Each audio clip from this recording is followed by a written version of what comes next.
अस्सलाम वालेकुम वरहमतुल्लाहि वबरकातुह। सुनो मोहतरम बुजुर्ग और दोस्तों, गौर से तवज्जो से कि अजीज और दोस्तों, अपने को हर हाल में शुक्र मानना होगा।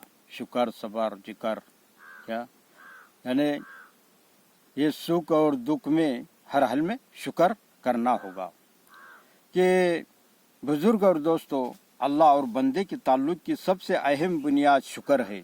शुक्र का ताल्लुक दिल से भी है, जुबान से भी और अमल से भी। दिल का शुक्र ये है कि इंसान हर वक्त ये महसूस करता रहे कि उस पर अल्लाह ताला की कैसे कैसे इनामात हो रहे हैं। जब दिल शुक्र के जज्बों और एहसासों से भरा होगा तो जुबान से भी शुक्र के कलमे अदा होंगे और अमल पर भी उसका असर पड़ेगा। इसलिए इस बुनियाद की मजबूती का पहला ताल्लुक दिल से है। ज़रूरत इस बात की है कि इंसान के दिल में शुक्र का जज्बा पाया जाता रहे।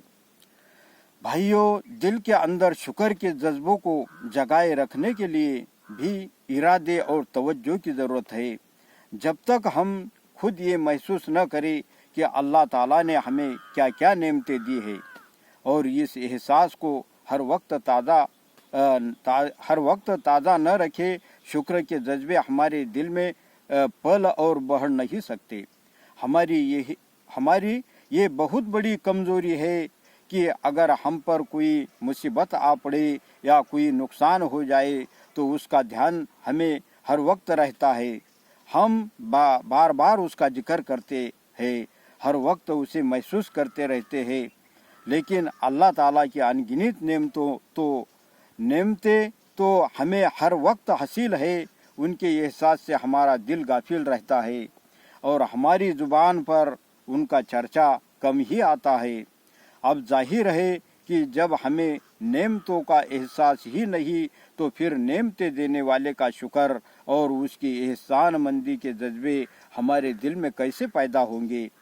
अल्लाह ताला से ताल्लुक़ मजबूत करने के लिए पहली ज़रूरत तो ये है कि आदमी अपनी इस गफलत को दूर करे।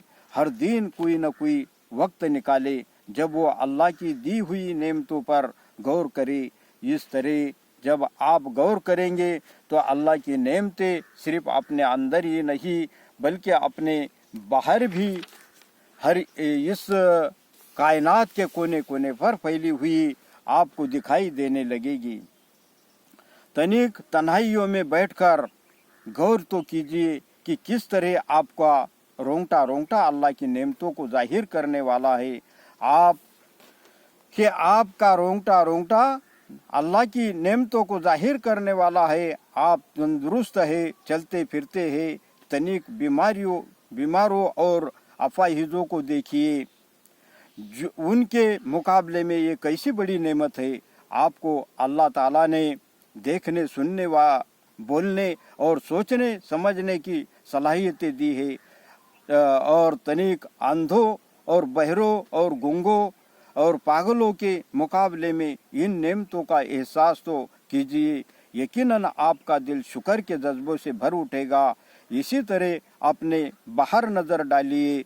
दिन और रात का उलट फेर, मौसमों की तब्दीली, बारिश और हवाओं का इंतज़ाम और सूरज और चाँद से मिलने वाले फ़ायदे, ज़मीन से उगने वाली खाने की चीज़ें, ज़मीन की तहों में छिपे हुए अनगिनत खजाने, नदियों का बहाव, समंदर के फ़ायदे, पहाड़ों के फ़ायदे। गरज ये कि दफ्तर के दफ्तर यानी लिखा जाए तो भी कम यानी, लेकिन इंसान की क्या मजाल कि इन नेमतों को गिन भी सके, जिनके बल पर, जिनके ताकत पर वो जिंदा है और ज़िंदगी के लुत्फ़ उठा रहे हैं। तो बड़ा ही एहसान भूल जाने वाला है बड़ा ही एहसान भूल जाने वाला है वो दिल जो ये सब कुछ देखे, महसूस करे और फिर भी उसके शुक्र के जज्बे न उमड़े। तो अजीज़ों और दोस्तों, ये तो अल्लाह ताला की नेमतों का हाल है। और फिर ये भी सोचिए कि हमें अल्लाह ने जो ये सब कुछ दिया है तो हमारा हक बनता है कि हर हाल में شکر اور صبر کرے، ہر حال میں شکر کرے. تو اللہ اپنے کو کہنے سننے زیادہ عمل کی توفیق نصیب عطا فرمائے. بس تو پھر لائک شیئر ضرور کر دیں. السلام علیکم ورحمۃ اللہ وبرکاتہ.